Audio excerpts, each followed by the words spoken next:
Hello, it's me, and today we're going to talk about religious trauma. So first off, what is religious trauma? Well, it's when you are suffering from symptoms very similar to post-traumatic stress disorder, but that have been caused by a religion. So this syndrome is kind of disputed by some therapists, but most therapists now accept that it's a thing. And the symptoms can include flashbacks, feelings of low self-worth and low self-esteem, the same symptoms as PTSD, so depression and stress and even self-harm. And if you're suffering from religious trauma, you certainly need to get some help with it. And there are lots of resources available for that on the internet. Religious trauma is usually caused by spiritual abuse or religious abuse. So what's that? Well, religious or spiritual abuse is when somebody who has some kind of religious authority over you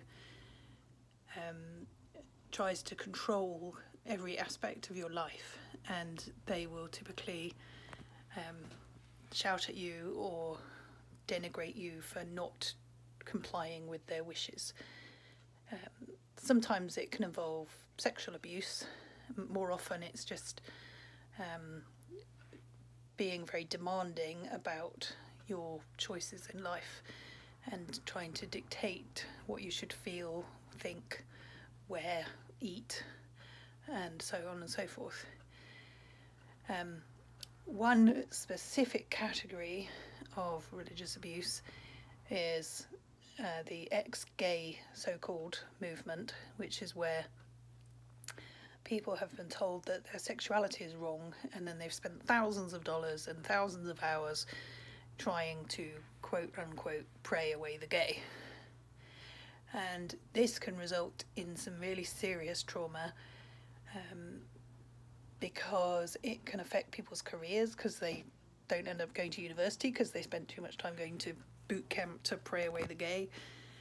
And it can have some really nasty side effects.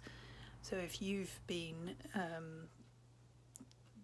harmed in this way, then I strongly suggest having a look at beyondxgay.com, which has a lot of resources for people who've been subjected to this frankly horrific form of torture.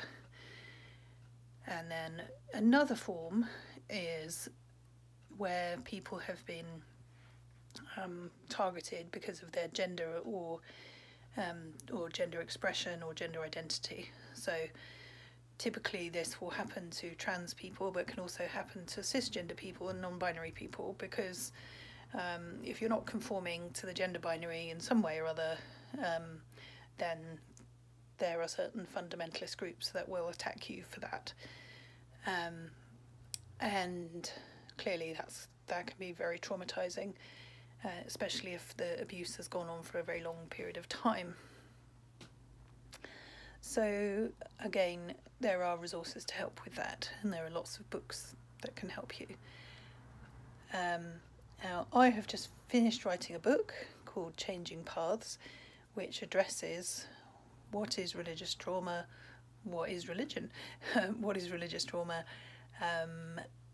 the kind of trauma resulting from negative interactions between religion and gender and religion and sexuality. And if you have been through any of these types of abuse, then the book is for you. It's also for people who have changed paths in a more general sense because there was something about their previous path that they didn't like. So something in there for everyone. And if you are suffering from religious trauma, then check out the Changing Paths Resources website. The link is below, and there are lots of links to help you find therapists and resources to understand what to do and where to go from here. So check it out, and very best wishes on your path.